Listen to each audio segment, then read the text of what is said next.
You're listening to Talk of Champion. You're listening to Talk Well, the intro is not playing, but welcome in. Ole Miss Spirit podcast with Ben Garrett. It's time!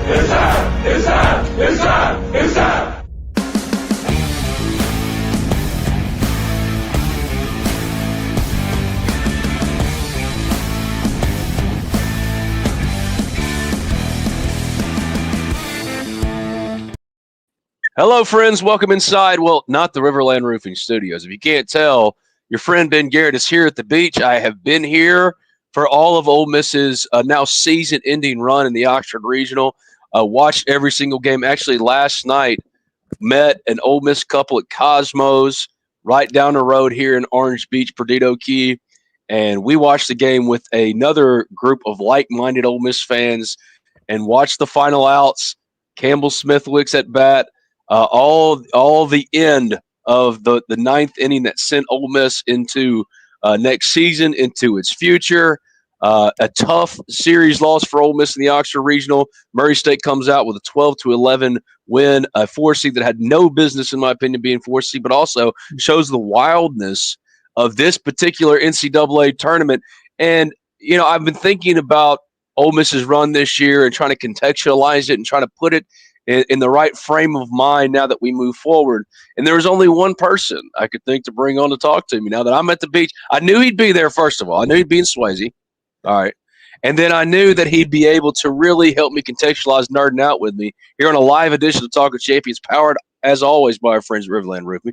RiverLandRoofing.com, 662-644-4297. And that man was Mr. Collin Brister. It's been a minute. We were trying to do the math, see? We were trying to do the math about the last time that you're on this podcast, because you originated on Ben's podcasting stuff as like the OG baseball, Ole Miss baseball nerd on the internet. And now you are here to help me make sense of things. First and foremost, my friend, how you doing? It's been a minute.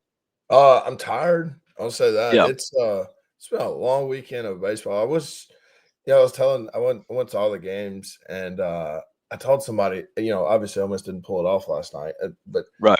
I was like, it'd be really cool if they came through the losers bracket and won, and because I've never done that. But it was the coolest thing. I never wanted them to do again because I am exhausted. Like I was tired on Sunday after watching two regional baseball games and then having to do it again on Monday. So I'm getting older. Like I'm 32 now, and so don't have all the energy that I used to.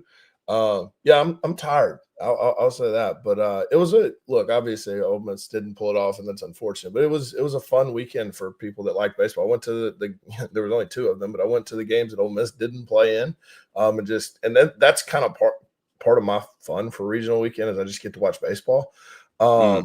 So I enjoyed that. I enjoyed having postseason baseball back in Oxford. Just kind of sucked that Ole Miss was 1 run away from hosting a super and wasn't able to score that run.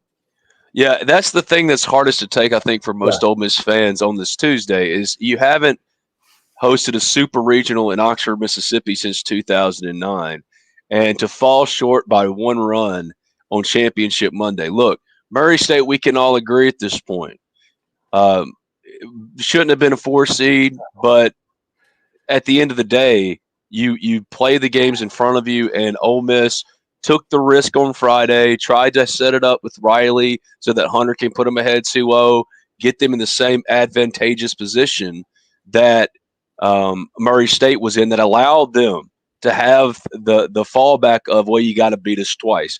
Unfortunately, Ole Miss couldn't pull the Tennessee Tech, reverse Tennessee Tech, right? And get it done and advance out of it to host that super for the first time since 2009. And that's what's been stuck in my brain and why I really wanted you to come on because, again, Ole Miss baseball history better than anybody. I mean, Collin's my dude. We've been talking about this stuff forever. And this program, like this season itself, was exactly the rebound that Ole Miss needed it to be. If it would have been a first-year head coach instead of Mike Bianco, you wouldn't be seeing the same comments today. You say, well, look what this person inherited. And look what they did. They almost did something that Ole Miss hadn't done since 2009. The whole frame, the whole context of what happened this year changes if Mike's not the manager. But because he is, and he's been here going on 26 years now, it's the same hand-wringing. It's the same. Well, dadgummit, it's happened again. But for this season by itself, if I'm wrong, tell me. This was exactly what it needed to be. Yes, the ending sucked, but the ending was more about a strategic decision, which I agreed with. See, I agreed with it, right? It just didn't. It just didn't turn out in their favor, right? And they fell a run short, just like they fell a run short in the SEC championship. Is that a fair contextualization, or is it more to it than that? Where are you now that the season is over with the program just overall, you know? If you had told me in February, hey, Ole Miss is going to host a regional and play Murray State to advance to a super regional, I probably would have asked what drugs you were on. Yep. You know, I didn't coming into the year, and it's two different conversations. Coming into the year, I just wanted this team to be a 3 seed in the regional. I wanted Ole Miss to play postseason baseball because when you looked at the roster, there was a whole lot of questions, right? Like we can do this thing with Judd Utermark. It's like we didn't know what Judd Utermark was going to be, and then he comes out and has a great year. We didn't know what Will Furnace was going to be. Again, has a great year. Luke Hill, Mitch Stanford, they hit on all the transfers, and you didn't know that going into the year. It to me, it restored some confidence in their ability to recruit in a different era of college baseball where you have to be able to transfer portal correctly. And to put it mildly, they hadn't over the last 2 years. They hadn't hit on a whole lot of guys. So now there's more belief to me after watching this year in the process. Yes, last night sucked, but when you talk about it from a macro standpoint, to me, it revitalized Ole Miss baseball because the last 2 years were really, really tough on that program and that fan base. And now I don't know how someone watches this team and goes, well, it's back to same old, same old. It's like, no, they overachieved and unfortunately they lost game 1 of a regional and they weren't able to get it done. To me, and we can get into this, the reason they didn't win last night is because of the last 2 years. They don't have the deep enough pitching staff to be able to carry you through a regional. And that's because they haven't necessarily recruited great from a transfer portal perspective and a pitching perspective out of high school over the last year. So they didn't have the guys that were developed enough to carry you through the losers bracket. You had to keep asking the same dudes to pitch over and over and over again because you weren't deep enough. And it didn't happen for you. But the hope is that you did start to recruit well enough this year, and you do start to recruit well enough from the transfer portal that next year you do have a deep enough staff to be able to come through it if it comes to that, or just to be able to go through the winners bracket.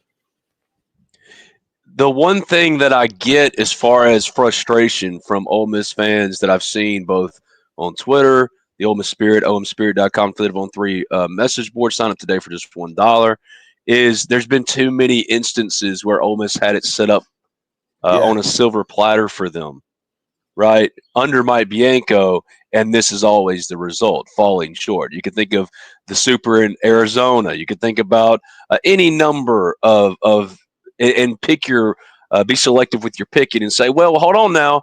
Yeah, this season was successful, but it's part of a bigger story. Again, I think you're right here. Going into the year, the decision about Mike was last summer, period. Like this year was, if he didn't make it back or do a course correct, he was going to be gone. There was a non-renewal of the contract. This was the season that, again, if it were a first-year coach, everyone would be saying the future's never been brighter because everyone loves the change. But this was a step in that right direction. I'm not defending Mike so much for his overall record, which is legendary, but still there are some deficiencies. What I am saying is for this year specifically, I had him as a 2 seed somewhere, right? I said if they could be a 2 seed somewhere, Dirty Bird 37 says, good morning, Dirty Bird 37. If any of y'all have some comments you want to leave for me and Collin, get in there right now, ask us. We're talking all about Ole Miss baseball. After Ole Miss, its season comes to an end with a 12-11 loss on Do or Die Monday, Championship Monday with Murray State.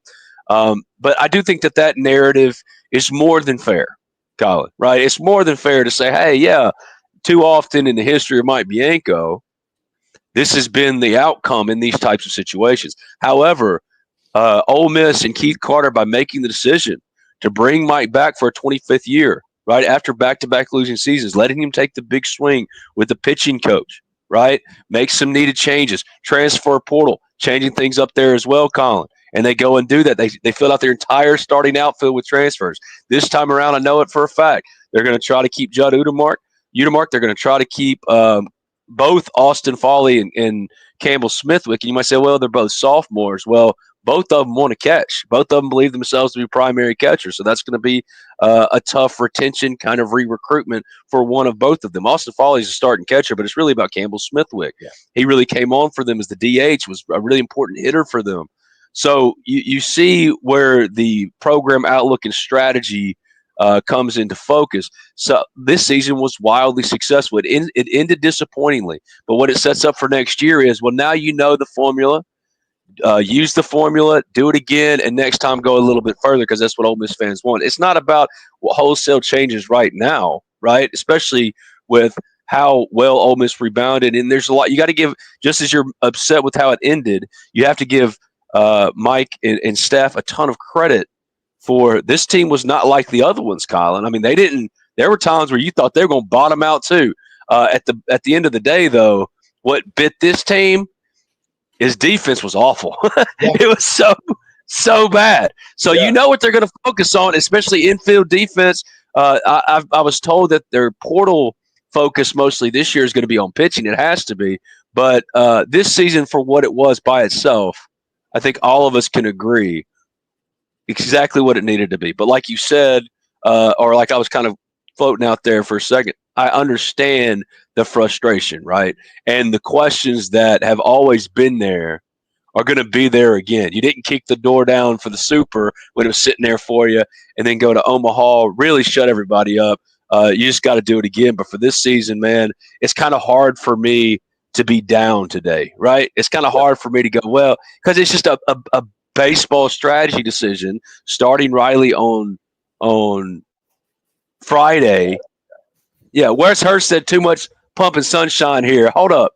How we pumping sunshine? We're sitting here saying it doesn't matter. Like I've said that I would have gotten rid of Mike before he got to Omaha. Like he got a lifeline for the 2022 summer, national championship from John Cohen. These last 2 years were abysmal. Keith and Ole Miss would have been completely justified in moving on, but they didn't. And this year was successful. Now, what are the big issues, Collin? What do they have to get done then to ensure that this is now the starting point for a rebirth and revitalization, and not just, you know what I mean? Nice little end of the year story. So, or the last years of his career story. Yeah. You know what I mean? So I think it's two different conversations, man, and maybe I'm wrong, but so when you talk about Ole Miss's postseason, success and lack thereof at times, I think there was a conversation about, Ole Miss plays tight during the postseason. Okay, and I'll listen to that argument up until 2022. I don't really think that was a thing yesterday, and I don't think that was a thing this weekend. There was a play, and I know this is innocuous, but there was a play during the Georgia Tech game, okay? Mitchell Sanford in left field. There's 2 outs, runner at second. And Mitch Sanford has not been the best defensive left fielder. I think anybody would agree with that. But they hit a ball right at him, and he dives and makes a play, okay? A kid that's playing tight plays that off a hop. The run scores for Georgia Tech, and Ole Miss goes down even farther. I don't think they were playing tight. I think they just lost a baseball game yesterday. So the question is, how do you not lose that baseball game in the future? Well, you get better players. And they have good players, but they need to be an elite SEC baseball team. You've got to recruit more elite players. It's I know this sounds dumb, but you need to be more talented than what you are. And I think a lack of being able to develop pitchers over the past 2 and 3 years for whatever reason has hurt this team. And I think Joe Mangrum is on the way to having a lot of success in that aspect, but it's more than just a 1 year's fix. Joe Mangrum really, really wanted Will McCausland when he got here. And I think the evidence shows that he turned out to be pretty good. I think he is going to recruit a really good pitching staff. They pitched differently this year from a pitch calling perspective and what they threw more than any year in the past. And that's obviously because of Joe Mangrum's fingerprints on this program. But I just think from a pitching perspective, not necessarily offensively, But from a pitching perspective, you've just got to keep recruiting really good pitchers that are going to help you out. And they just didn't have enough of them this year once they fell in the losers bracket, because they just had to keep pitching the same dudes over and over, which means your staff's not deep enough, which means you haven't recruited well enough. So I don't really think this is complex to me. You just have to go keep recruiting good pitchers and developing them and making them SEC level arms. And if you do that, you'll be fine. I mean, the offense, look, I get the frustration with the offense, but at the end of the day, the numbers are the numbers, right? Like, go look at what they hit this regional. It was absurd. I know people get frustrated watching like Judge sometimes, but the dude had like 6 home runs in this regional. Had like an OPS of 1,200. I get that sometimes it's frustrating watching him when he gets 2 strikes or whatever, but the kid had a weekend. And there's a lot of guys. He had like a Carlos Beltran run, man, and that's what people don't understand. Like it's okay to celebrate individual greatness and acknowledge greatness, but also acknowledge the frustration. We all agree with the same thing right here. This is not where it's supposed to end up, Collin. Right?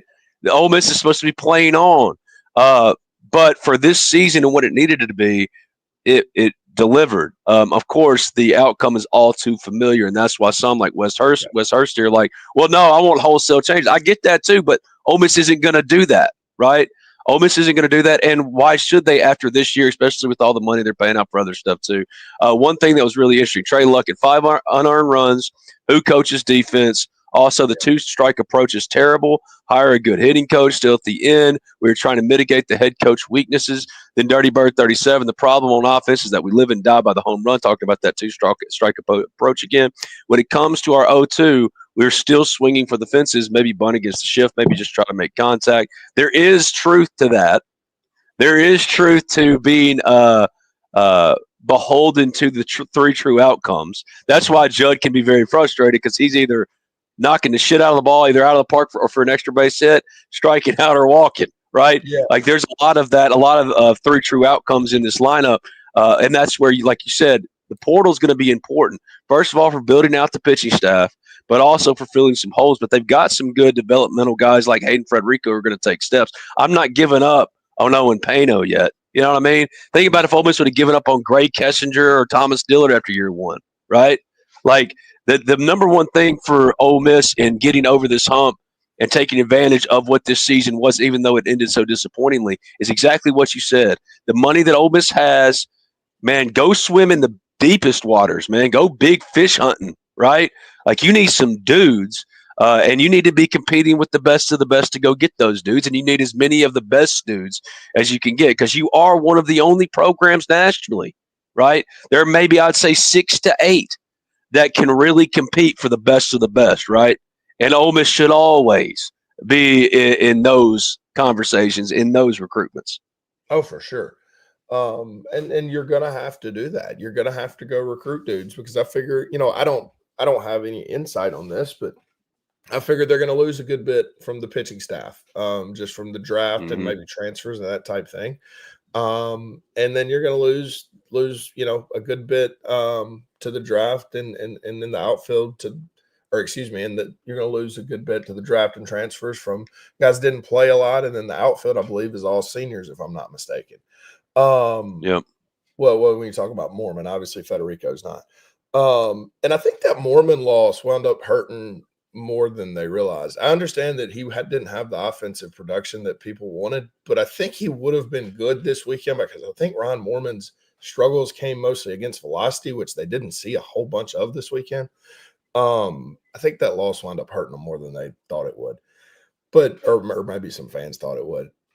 Yeah, you're right. You got to go recruit dudes, and they did last year, and they didn't the past 2 years. When they went to Omaha and won the national title, they didn't do a great job in the transfer portal that year. And then 24, they didn't do a great job in the transfer portal. They did this year. Just got to do it again, and that's the world you live in. It's a scary one, honestly, because you're to me, you're not developing dudes anymore. You're just having to go replace guys with transfers.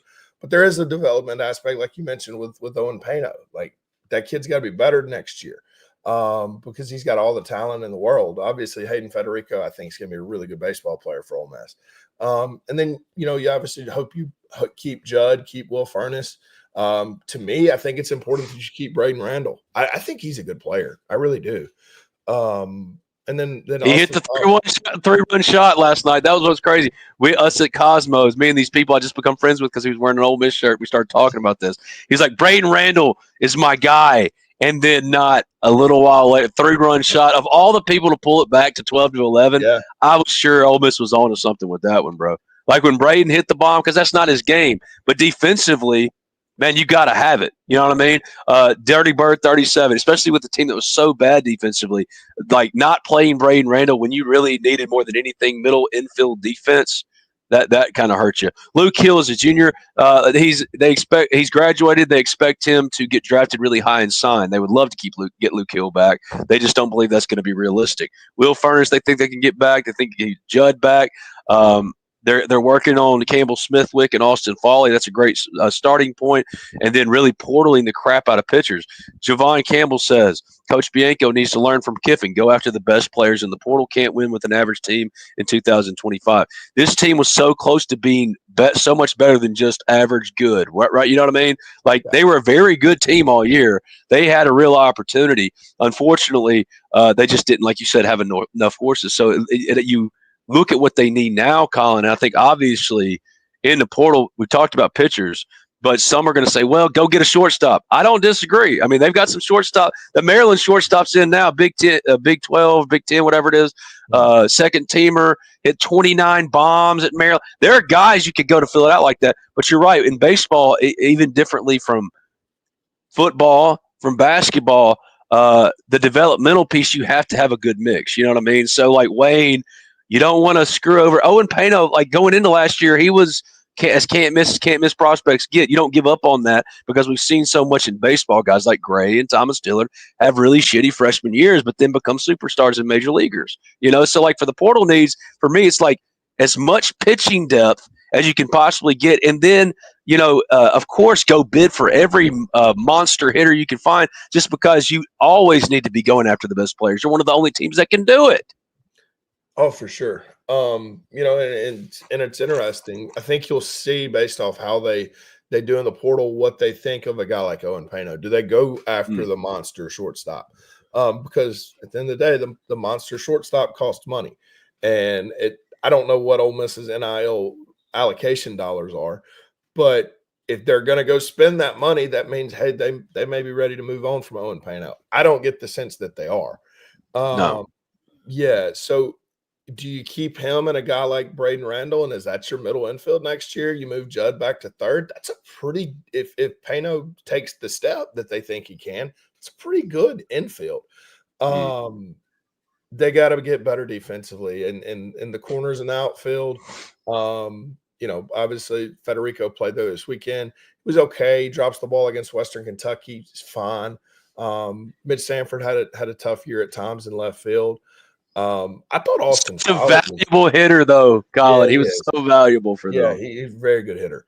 I thought Austin Foley was good behind the plate, not just like replacement of Campbell Smithwick. I thought he was actually good behind the plate. So, people can disagree with me there, and I'm not a catching expert by any means, but I thought he did a really good job blocking, throwing, framing pitches.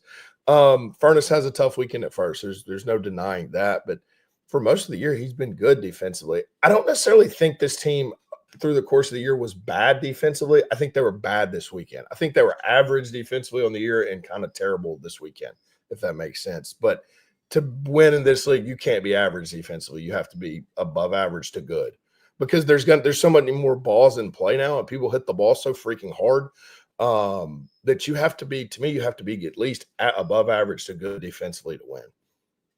Mm-hmm. And they didn't have that all weekend. I mean, the first opening couple innings against Murray State, I mean, two potential double plays that turned into 2 runs pretty quickly. Infield defense, corner outfield defense, that's important. But the other transfer portal needs, I really think that what they're going to have to go do is build out that pitching staff with as many stud arms as they can get. But, really a lot of what their pitching staff is going to come from guys that you saw show up. Like there was so much to be encouraged about, even though it didn't end like you wanted it to. There were encouraging things with Walker Hooks. There were encouraging things with Cade Townsend, who had a struggle to the start of the year, And now look at him, right? Like he's probably your Friday night guy going into next year. And you could build out your weekend rotation just with starting guys. But the point is like, just like Javon Campbell says, being like Kiffin. Kiffin doesn't care who's on his roster. He did this with Jackson Dart. He went and got Spencer Sanders and Walker Howard. Yeah. Like, Kiffin doesn't care who's on his roster. He's going to go and try to sign as many good players as possible. And that sounds simple because it is. You can never have too many good players. You can't worry in this day and age and worrying about this kid's going to leave, that kid's going to stay. None of that matters anymore, right? What matters is is survival, winning, and getting as many good players as possible, guarding. Like, it's year to year. Rosters are year to year. But putting that puzzle together for Ole Miss for next year starts with as they get into this portal, because it opened on Monday. The transfer baseball portal opened on Monday.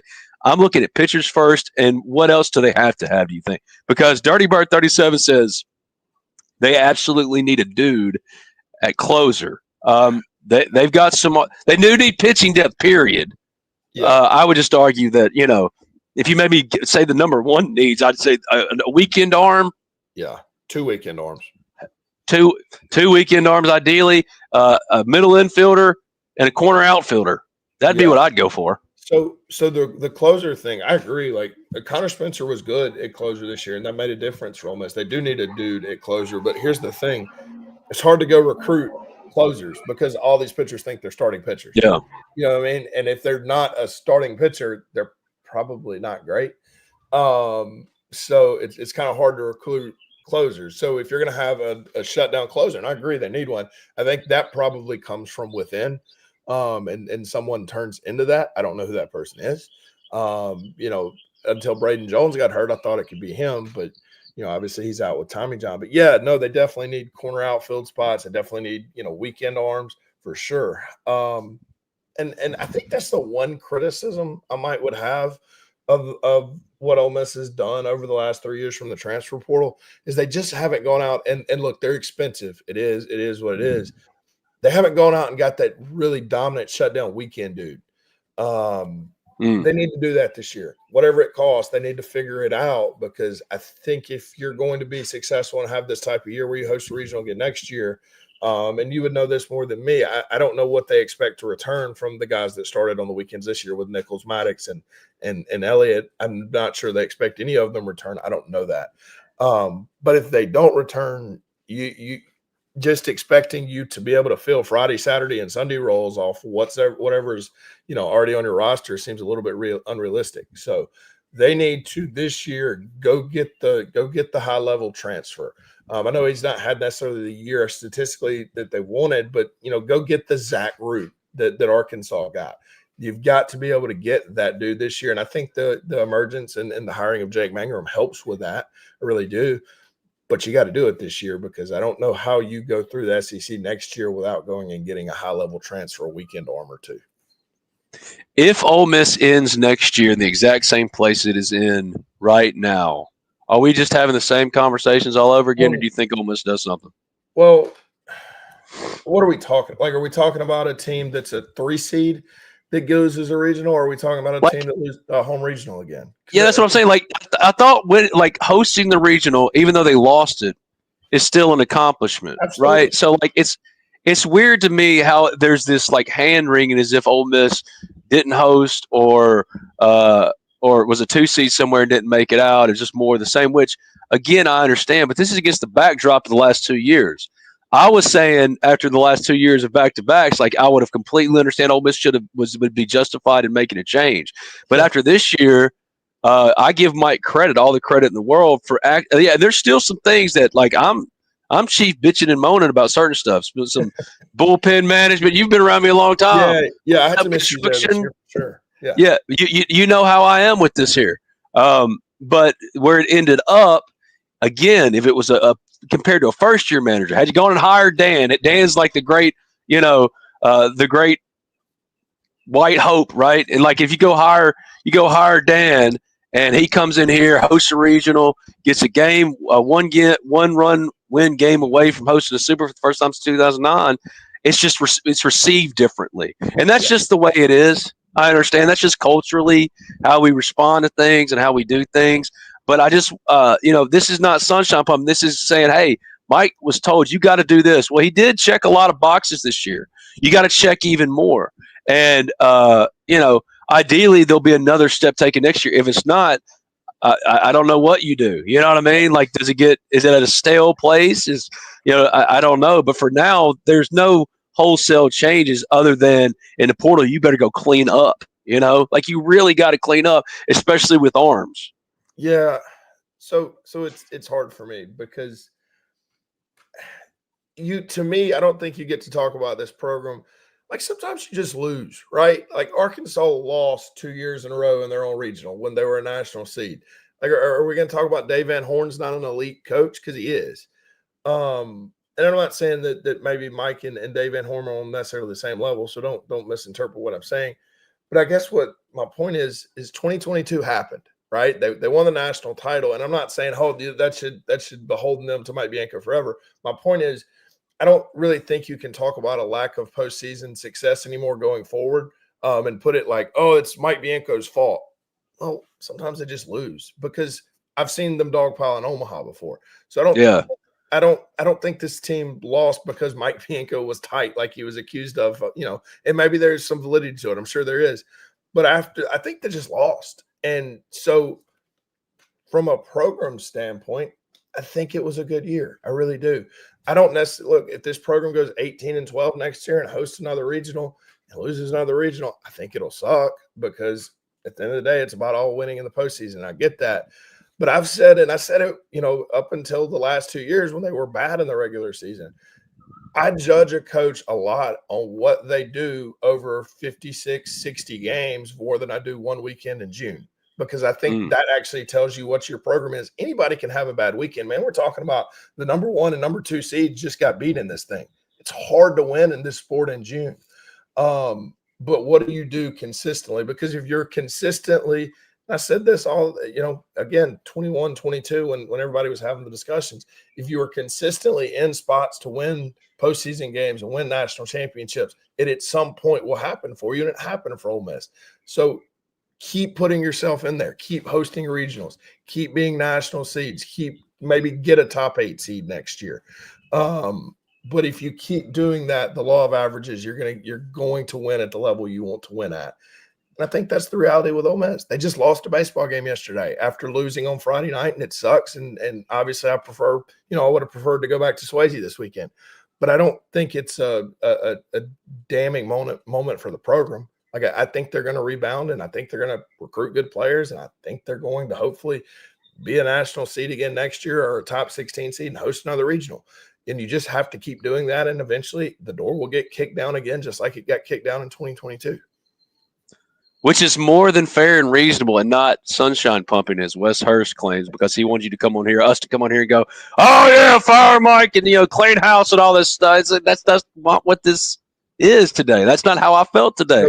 I was celebrating or like really enjoying it because I'm here with the in-laws at the beach, and we're sitting here at Cosmos, and they're at the table waiting on some crab legs, bro. And I'm walking into the bar area and watching Ole Miss baseball with like this dude I just met. He's from Tippah County. I'm from Union, so it's Ripley, New Albany. Look over here, this table full of young bucks that were just loving some sports that were kind of into with Ole Miss, like following pitch to pitch. Guys at the end of the bar, like that felt like what it used to, right? The last 2 years is what I understand as far as hand wringing. The last 2 years were inexcusable. Yes. Hell, 2022 up until the title run with John Cohen doing a favor for Mike, inexcusable. Facts. Right? Now, if this return of a year back to what Mike did every year except advance to Omaha, this is what used to be every year. They would be in a regional, usually hosting, wouldn't make a super, or they'd have to go somewhere for a super. They wouldn't make Omaha. Then they made Omaha, and they won a title. And now, like no one ever expected Mike to bottom out. That's not what he did. But he did for 2 years. Mm-hmm. And that was obviously unsustainable, period. Completely justified Ole Miss would have been to move on at either one of those years. Hell, they were going to until John Cohen put them in the tournament as the last team in the NCAA tournament in 2022. They won 10 of 11 postseason games. He looked at Mike or called Mike and said, hey, don't F it up. And he didn't. He won a national championship, to his credit. And these last 2 years were abysmal. But this year they said, this is what you got to do. You got to make a pitching change, coaching change, a pitching coach. You have to do this. You have to do that. And he did those things. And they got back to what they used to do every single year. Now, make it sustainable again. Yep. Get back to Omaha again. You see what I'm saying? But if next year it returns back to the last 2 years, Collin, what do people think are going to happen? Is going to happen? You know what I mean? Yeah. No. To me, it's just dumb. I mean, they're going to get rid of him. Yeah, that's what I was going to say. If you're and I'm not criticizing this person. If you're the person that doesn't like Mike Bianco, doesn't want him to coach Ole Miss baseball, you probably got. And obviously, I'm sure that person wanted to win last night. But what I guess I'm saying is, looking at it from a totality standpoint, he didn't do enough this year to warrant having a terrible year again next year. So they go 8-22 again next year. I think they'll probably make a change. I don't think. Of course. I don't think they're going to go 8-22 next year. That's what we're saying. I think they did enough this offseason with this team, this rebound team. I don't see that next year. If it is, that's a different conversation.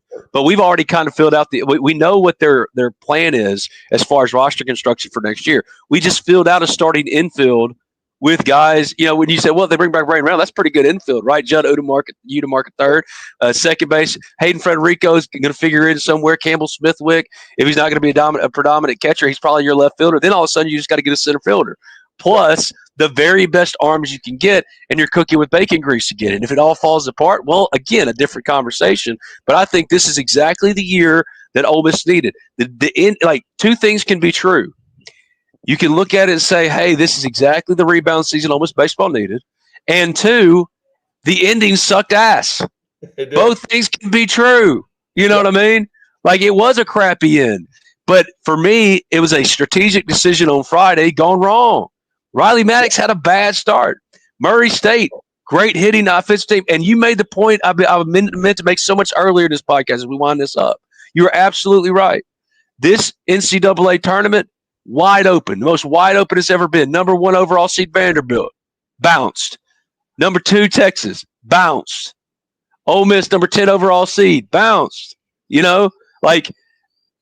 State did what happened with Mike Bianco. The Chris Lamona situation would happen with Mike Bianco next year if they go through another, if they're a 2 seed or a regional somewhere, a 3 seed, they're playing out the string with a head coach. They're going to be brand new next year. Ole Miss, they have a solid core because they fixed a lot of their issues. Now make it sustainable again, get back to Omaha. And if not, then the conversations become not after this. This was an accomplishment. Right? So many successful stories, right? And I don't want that to get lost, man, because people are caught up on the one thing they're always caught up on. It's just like, well, screw it, Mike Bianco sucks. I just don't think that's fair today. So that's all I'm saying. Oh, for sure. Yeah, no. I overall, and I get people upset and emotional. I was there last night too. But overall, from a team, look, it was fun, right? I went to 2 games during the Auburn series.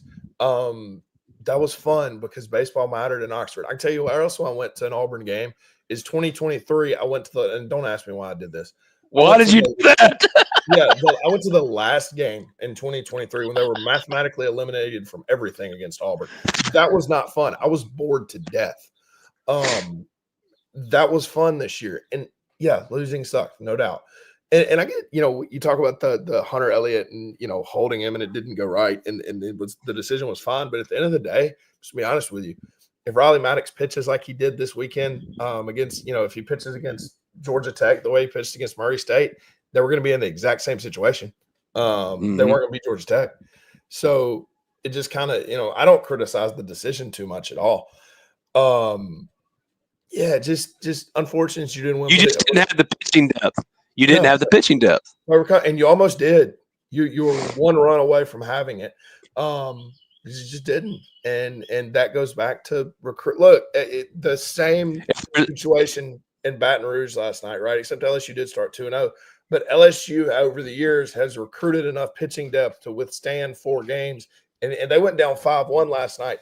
But they had dudes that have developed and they've been there a while that held them at 5-1, and they gave this offense time. If Ole Miss holds Murray State last night at 6, 7, 8-3, they probably come back and win that game with ease.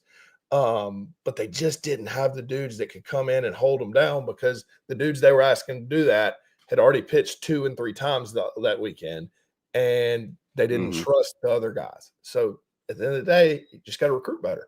And that's a process when you consider they haven't recruited great from a portal perspective over the past 2 years up until this year. So do it again this year. Go recruit in the portal. Go get elite dudes that can help you. And hopefully the result's different this year. I don't think this is an overly complicated process. I know this sounds simplistic, but go recruit more good players. And I think that will help. Specifically pitchers for the depth of that, to where when you make what I thought was a sound and more than reasonable, I probably would have made the same decision to start Riley Maddox on Friday, because that is, when it's a double elimination to get off on the right foot, you want to get to 2-0 so that you have 2 opportunities to win once to advance out. And you want to set yourself up so you save your best arm. Next year, you don't want it to be, well, you have to pick, like, what do I do with my best arm? You want to have multiple best arms. You know what I mean? Go get as many best arms as you can so that you can trust making sounds, like what is perfectly sound strategy, making those decisions and having more confidence. And this is not to knock Riley Maddox, because Riley Maddox did so much good for them this year. Yes, but at the end of the day, you are what your numbers say you are. And he had an ERA well north of 5 in the SEC. You know what I mean? Like, so he had some great moments and there's some upside there. But at the end of the day, Riley, he wasn't the number 2 for a team that, really had aspirations for Omaha. If you want to go win another College World Series, I'm not saying you need 5 Hunter Elliott's, but certainly Wes Mendez could have sure as heck helped you. Liam Doyle would have certainly helped you. You know what I mean? Like, there's guys like that. I mean, if you just started Hunter on Friday, Liam Doyle on Saturday, this team's ticketed for Omaha. You know what I mean? Come on. But that if and buts, candy and nuts, Collin, at the end of the day, it was a bounce back season for Ole Miss baseball. And while I understand why there's a lot of frustration out there, and trust me, Mike Bianco will tell you, I've been one of the ones that he's most annoyed with how often I'm critical. But I thought this year was exactly what Ole Miss needed as far as a rebound. Now you know exactly what you need to make it sustainable, like it always was until the last 2 years. Because after he won the national title, everybody said Mike will be here forever now, because he never has shitty seasons. Yeah, he never has bottom out seasons, and then he had 2 in a row. And this year was more of a return to what we were used to. Can you do it again? Then punch the ticket. That's going to be what's most important. He's Collin Brister. Man, it's good to catch up with you again. It's been too long. He's my resident baseball nerd. He was there at V Sporto. He was there when Talking Champions started at 247, when it moved to On 3. And I was so happy to have Collin back. Make sure to follow. What's your Twitter? Where do you want people to read and follow your stuff at Twitter? That's all. I don't really write anything anymore. He doesn't really you know what? I'm going to get him a free profile on the Spirit, because I don't even know if he's on the Spirit anymore. And you need to ask him your baseball question. Okay, good. Just you can put in a message, like a post title. Hey, Collin, loved you on the pod. Now answer my nerdy baseball questions, because that's all I was doing. I'm here at the beach. My wife's been trying to get me to relax and not work. But, of course, I'm podcasting. I'm watching the game with folks at the bar last night. Unfortunately, Ole Miss came up a run short. Painful way to come up, but still, when considering the full totality of the season, it's hard for me not to say, hey, that was a heck of a rebound. That really was. That was exactly the rebound. It fell short. Needed to be more, but it was the rebound it needed to be. Now, next year, if it reverts back to the last 2 years, buddy, just be on Talking Champions. I promise you the conversation will be a whole hell of a lot different now. RiverLand Roofing is a sponsor for Talking Champions. They will be powering the celebrity softball tournament Thursday, 5 p.m. at the softball field. A Funky's Home Run Derby precedes it. I will be under that tent doing something, either play-by-play or whatever. Might get Collin to jump on with me just to entertain me a little bit. While Lane Kiffin and them are hitting some tanks. Will Allen will be there, former Ole Miss baseball, all-time Ole Miss baseball great. So supporting the Grove Collective, raising some money for it. Come out to the softball field on Thursday. Maybe you'll get your Ole Miss baseball fix with as we now pass the time without Ole Miss sports. Collin, until friggin' August, Collin, this is painful. This is painful. But check that celebrity softball, brought to you by RiverLand Roofing, who powers us here at Talk Champion. RiverLandRoofing.com, 662-644-4297, and the Ole Miss Spirit, OleMissSpirit.com, and affiliate of On 3. Collin, you are the man. Let's do it again. And, go get some dudes in the portal, right? Just go get some dudes. Hey, no doubt. Appreciate you, brother. Thank you, my man. He's Collin Brister. This has been Talking Champions.